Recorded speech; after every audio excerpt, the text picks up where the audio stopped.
Assalamualaikum warahmatullahi wabarakatuh.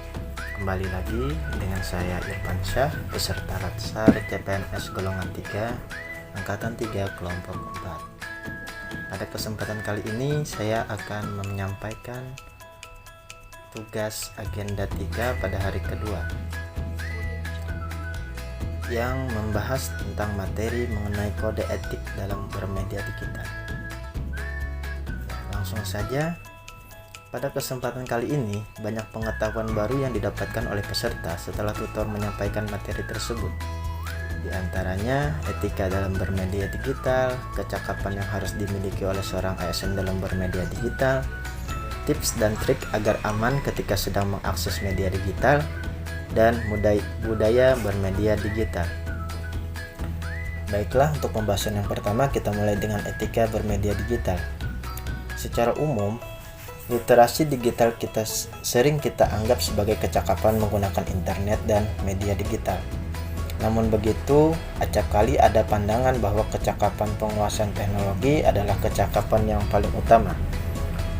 Padahal literasi digital adalah sebuah konsep dan praktik yang bukan sekedar menitik beratkan pada kecakapan untuk menguasai teknologi.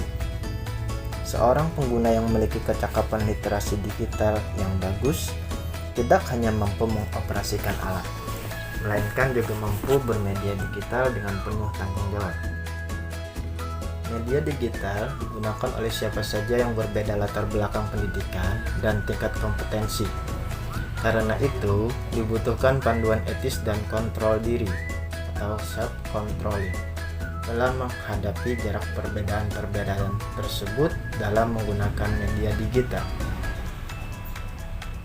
Terdapat 4 prinsip etika media digital yang menjadi ujung tombak self-control setiap individu dalam mengakses, berinteraksi, berpartisipasi, dan berkolaborasi di ruang digital, sehingga media digital benar-benar bisa dimanfaatkan secara kolektif untuk hal-hal positif.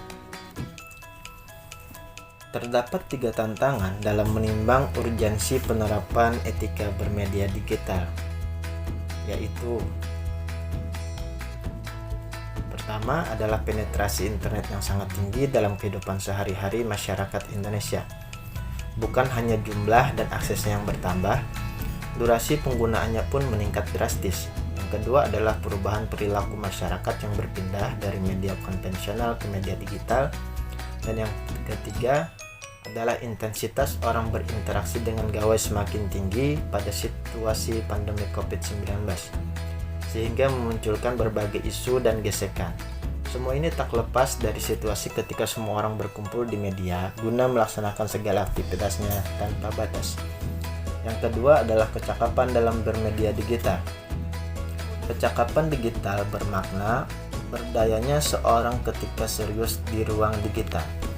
Akselerasi transformasi digital saat ini sudah menjadi suatu keharusan, bukan karena telah mengubah cara kerja yang biasanya tatap muka atau offline menjadi online dan lebih fleksibel. Berdasarkan data survei indeks dari Kominfo, literasi digital nasional tahun 2020 di 34 provinsi Indonesia, akses terhadap internet ditemukan kian cepat, terjangkau, dan tersebar hingga ke pelosok. Data tersebut nyatanya selaras dengan laporan Indeks Pembangunan Teknologi Informasi dan Komunikasi yang menempatkan Indonesia pada posisi 114 dunia atau kedua terendah di G20 setelah India dalam rilis tersebut. Yang ketiga adalah tips dan trik agar aman dalam bermedia digital. Yang pertama adalah tidak mengunggah curhatan dan menahan emosi di media sosial, beretika dan jaga perilaku bahasa, berpikir ulang, memanfaatkan sisi positif dalam media digital, menelusuri fakta sebelum membagikan informasi, jaga data pribadi dan privasi, dan tetap waspada dan jangan mudah percaya. Yang terakhir adalah budaya digital. Budaya digital merupakan hasil pola pikir, kreasi, dan cipta karya manusia yang berbasis teknologi internet yang ditentukan oleh penguasaan terhadap ilmu pengetahuan dan teknologi. Seperti sekarang ini, dengan makin berkembangnya teknologi, maka budaya digital pun semakin meningkat. Itulah tadi beberapa hal yang saya dapatkan pada materi agenda 3 di hari kedua. Semoga bermanfaat. Terima kasih. Wassalamualaikum warahmatullahi wabarakatuh.